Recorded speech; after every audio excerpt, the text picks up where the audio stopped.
نحمد و نصلی و نسلم علی رسولہ الکریم اما بعد فاعوذ باللہ من الشیطان الرجیم بسم اللہ الرحمن الرحیم رب اشرح لی صدری ویسر لی امری واحلل عقدۃ من لسانی یفقہوا قولی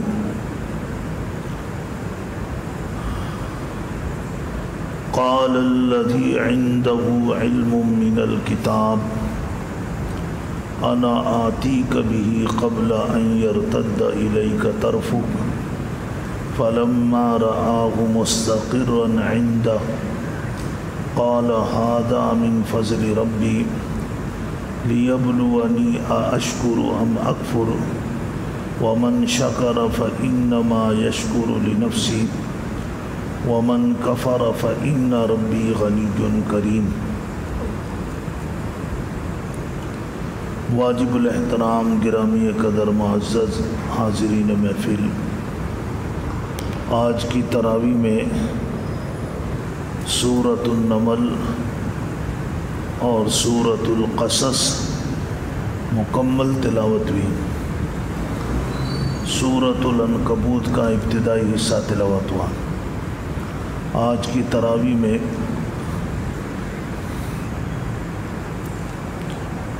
بیس پارے مکمل ہو گئے۔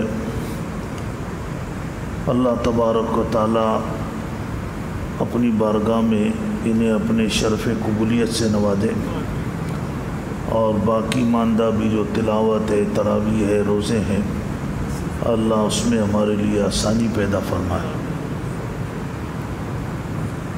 آپ حضرات کے سامنے ابھی سورہ نمل ہی کی ایک آیت مبارکہ کی تلاوت کی ہے۔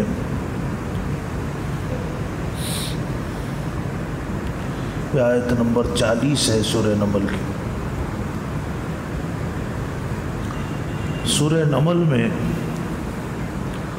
اللہ تبارک و تعالیٰ نے حضرت سلیمان علیہ السلام کا تذکرہ بھی کیا ہے، اور بھی مضامین ہیں سورہ نمل میں، لیکن حضرت سلیمان علیہ السلام کا تذکرہ تھوڑا تفصیل سے آیا ہے سورہ نمل کے اندر۔ سلیمان علیہ السلام کا تذکرہ تو قرآن کریم نے اس بنیاد پر بھی کیا کہ یہودی حضرت سلیمان علیہ السلام کو اللہ کا نبی نہیں مانتے تھے۔ ان کا کہنا یہ تھا کہ حضرت سلیمان صاحب نے جو اتنی بڑی عظیم حکومت کی ہے، تو اس کی وجہ یہ تھی کہ حضرت سلیمان صاحب کے پاس جادو کا علم تھا، خود بہت بڑے جادوگر تھے، اور جنات کو بھی انہوں نے اپنے لیے مسخر کیا تھا۔ قرآن کریم نے اس بات کی نفی کی ہے۔ قرآن نے بتایا وَمَا كَفَرَ سُلَيْمَانُ وَلَكِنَّ الشَّيَاطِينَ كَفَرُوا يُعَلِّمُونَ النَّاسَ السِّحْرَ، کہ حضرت سلیمان صاحب نے کوئی جادو نہیں کیا۔ سلیمان علیہ السلام اللہ کے نبی تھے، حضرت داؤد علیہ السلام کے بیٹے تھے۔ داؤد علیہ السلام کے بہت سے بیٹے تھے، لیکن اللہ نے نبوت ایک ہی بیٹے حضرت سلیمان علیہ السلام کو عطا فرمائی، اور جو اتنی عظیم الشان حکومت اللہ نے انہیں عطا فرمائی تھی کہ ہوا بھی ان کے لیے مسخر تھی، جنات بھی مسخر تھے، پرندے بھی مسخر تھے، پرندوں کی زبان بھی سمجھتے تھے۔ یہ سب کچھ اللہ کی عطا تھی۔ اور سورہ نمل میں حضرت سلیمان علیہ السلام کے دو واقعات بڑے عجیب غریب قسم کے بیان کیے ہیں۔ ایک تو فرمایا وَحُشِرَ لِسُلَيْمَانَ جُنُودُهُ مِنَ الْجِنِّ وَالْإِنسِ وَالطَّيْرِ فَهُمْ يُوزَعُونَ، کہ ایک مرتبہ حضرت سلیمان علیہ السلام کہیں سفر پہ جا رہے تھے، تو ان کا پورا لشکر، ان میں جنات بھی تھے، انسان بھی تھے، پرندے بھی تھے، وہ سارے کے سارے اس تخت پر سوار ہو گئے جس پر حضرت سلیمان علیہ السلام سفر کیا کرتے تھے، اور وہ تخت ہوا کی دوش پر اڑنے لگا۔ حتیٰ اذا اتوا علی وادی النمل، یہاں تک کہ وہ تخت ایک ایسی جگہ سے گزرا تھا کہ جہاں نیچے زمین پر چونٹیاں بڑی کثرت میں تھیں، یعنی اتنی کثرت میں تھی کہ قرآن کریم نے کہا کہ وہ پوری آبادی ہی گویا کہ چونٹیوں کی تھی۔ حتیٰ اذا اتوا علی وادی النمل، وہ پوری وادی جو تھی وہ گویا کہ چونٹیوں کی تھی۔ حضرت سلیمان علیہ السلام کا تخت بلندی پر تھا۔ قالت نملۃ یا ایھا النمل ادخلوا مساکنکم لا یحطمنکم سلیمان وجنودہ وہم لا یشعرون، ان چونٹیوں کی جو سردار تھی اس نے اعلان کیا کہ تم سب اپنے اپنے بلوں میں چلی جاؤ، ایسا نہ ہو کہ حضرت سلیمان علیہ السلام کا لشکر تمہیں رون ڈالے، اور وہ جان بوجھ کر نہیں روندیں گے، اللہ کے نبی ہیں، نیک لوگ کسی کو جان بوجھ کر نقصان نہیں پہنچاتے۔ وَهُمْ لَا يَشْعُرُونَ، ان کو پتہ بھی نہ چلے تمہارے وجود کا کہ تم بھی یہاں پر ہو اور تم روندے جاؤ۔ حضرت سلیمان علیہ السلام نے یہ آواز سن لی، فَتَبَسَّمَ ضَاحِكًا مِّن قَوْلِهَا، یہ آواز سنی اور سمجھ بھی گئے، پھر مسکرائے۔ فَتَبَسَّمَ ضاحکا من قولیا، اس کی بات سن کر چونٹی کی مسکرائے اور اللہ کی بارگاہ میں دعا کی۔ قال رب اوزعنی ان اشکر نعمتک التی، اللہ آپ نے مجھے اتنی عظیم نعمت عطا فرمائی کہ یہ معمولی سا جانور چونٹی جو ہے، اس کی زبان، اس کی آواز پہلے اتنی بلندی میں اس کی آواز مجھے پہنچائی گئی، اور پھر جو کچھ اس نے کہا میں اس کو سمجھ گیا۔ یہ آپ کا بہت بڑا انعام ہے، بہت بڑی نعمت ہے۔ آپ مجھے توفیق عطا فرما کہ اس نعمت پر بھی اور باقی وہ نعمتیں جو آپ نے مجھ پر کی اور میرے والدین پر کی، میں ان تمام نعمتوں کا آپ کی بارگاہ میں شکر ادا کر سکوں۔ وَأَنْ أَعْمَلَ صَالِحًا تَرْضَىٰ، اور مجھے توفیق عطا فرما کہ میں ایسے اچھے اچھے کام کروں جو آپ کی خوشنودی اور آپ کی رضا کا باعث اور ذریعہ بن جائے۔ وَأَدْخِلْنِي بِرَحْمَتِكَ فِي عِبَادِكَ الصَّالِحِينَ، اور اپنی رحمت سے مجھے اپنے نیک بندوں میں شامل فرما۔ یہ حضرت سلیمان علیہ السلام کا ایک واقعہ سورہ نمل میں قرآن کریم نے یہ ذکر کیا کہ بڑا عجیب و غریب واقعہ، جس پہ خود حضرت سلیمان علیہ السلام بھی حیران ہوئے اور مسکرائے بھی، اور اللہ سے اس نعمت پر شکر گزاری کی توفیق بھی مانگی۔ دوسرا واقعہ بھی بڑا عجیب و غریب ہوا کہ حضرت سلیمان علیہ السلام سفر میں وَتَفَقَّدَ الطَّيْرَ فَقَالَ مَا لِيَ لَا أَرَى الْهُدْهُدْ أَمْ كَانَ مِنَ الْغَائِبِينَ، پرندوں کی حاضری کے ٹائم میں ان کو اپنا ایک خاص قسم کا پرندہ جس کا نام ہدہد تھا وہ نظر نہیں آیا، تو انہوں نے پوچھا کہ ہدہد کہاں ہے؟ لوگوں نے ادھر ادھر دیکھا، وہ نظر نہیں آیا، سخت ناراض ہو گئے، اس کو بغیر اجازت کے یہ کہاں چلا گیا؟ اور فرمایا کہ لَأُعَذِّبَنَّهُ عَذَابًا شَدِيدًا، اتنے ناراض ہوئے، فرمایا کہ اگر یہ جب آئے گا تو ہم اس کو سخت قسم کی سزا دیں گے، ہو سکتا ہے أَوْ لَأَذْبَحَنَّهُ، ذبح کر دیں، أَوْ لَيَأْتِيَنِّي بِسُلْطَانٍ مُبِينٍ، ہاں ایک صورت میں بچ سکتا ہے اگر وہ کوئی معقول عذر پیش کر دے گا۔ ہوا کے جھونکوں نے حضرت سلیمان علیہ السلام کی یہ ناراضگی اور ان کی مبارک زبان سے نکلنے والے یہ الفاظ ہدہد تک پہنچا دیے۔ ہدہد اسی وقت ہوا میں کلا بازیاں کھاتے ہوا فوراً حاضر خدمت ہوا، فمکث غیر بعید، تھوڑی دیر میں آ گیا، اب اپنا عذر بیان کیا۔ فقال احطت بما لم تحط به، کہا میں ایسی خبر لے کر آیا ہوں کہ آپ کو آج تک اس کے بارے میں پتہ نہیں ہے۔ آپ اللہ کے نبی ہیں، اللہ نے آپ کو بڑے بڑے معجزات عطا فرمائے، بڑی عظیم سلطنت عطا فرمائی، لیکن میں آج ایسی خبر لے کر آیا ہوں جس کا آپ کو پتہ نہیں تھا۔ وہ خبر کیا ہے؟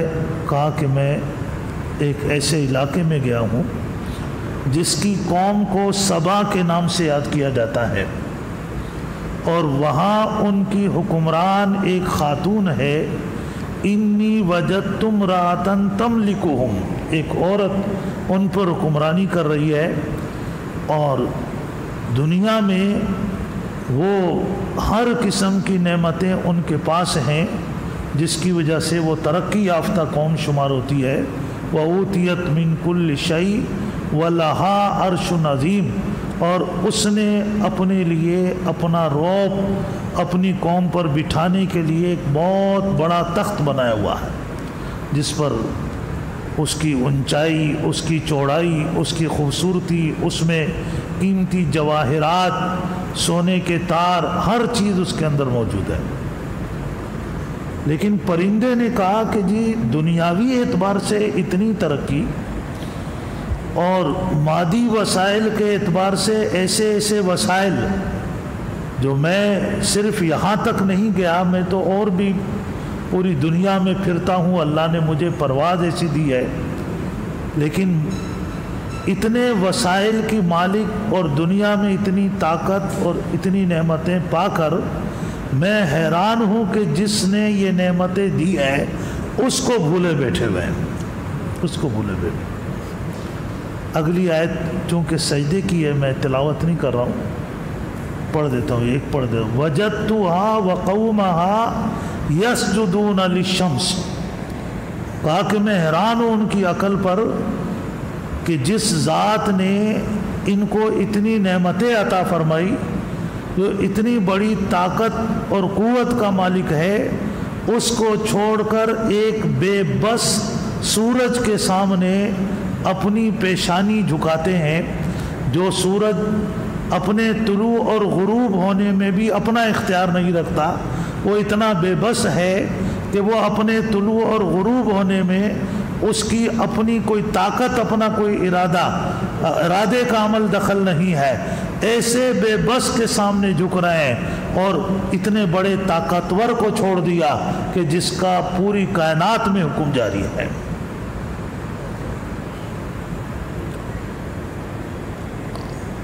کہا کہ میں یہ سمجھتا ہوں کہ یہ سب کچھ ان کو شیطان نے ورغلایا ہے۔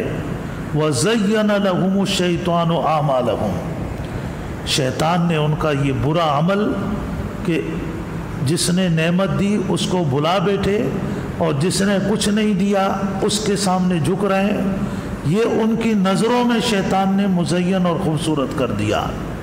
فَصَدَّهُمْ عَنِ السَّبِيلِ، سیدھے راستے سے روک دیا، سیدھے راستے کی طرف نہیں آ رہے۔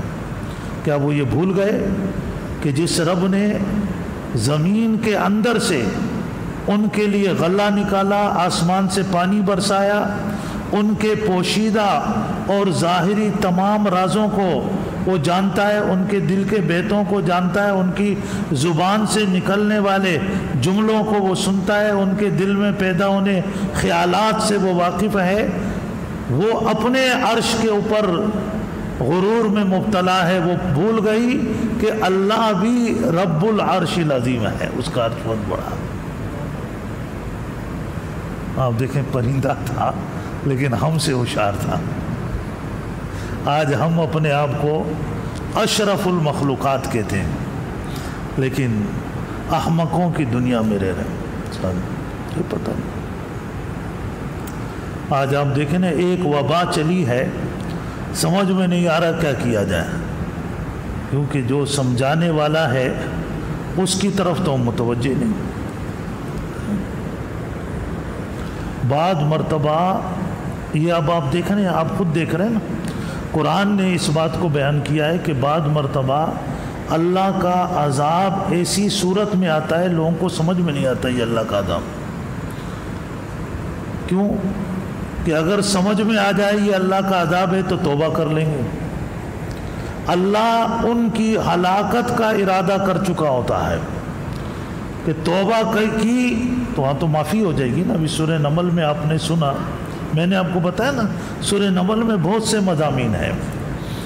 حضرت موسیٰ علیہ السلام جب کوہ طور کے اوپر وہ لاٹھی ان کی اژدہا بن گئی کوہ طور پہ، اللہ نے فرمایا وَأَلْقِ عَصَاكَ، یہ سورہ نمل سورہ قصص دونوں میں آ رہا، وَأَلْقِ عَصَاكَ فَلَمَّا رَآهَا تَهْتَزُّ كَأَنَّهَا جَانٌ، وہ لاٹھی اژدہا بنی، لیکن اژدہا تو اژدہا ہوتا ہے، اس کی جسم تو بڑا ہوتا ہے، قد لمبا ہوتا ہے، لیکن چال اس کی بڑی سست ہوتی ہے.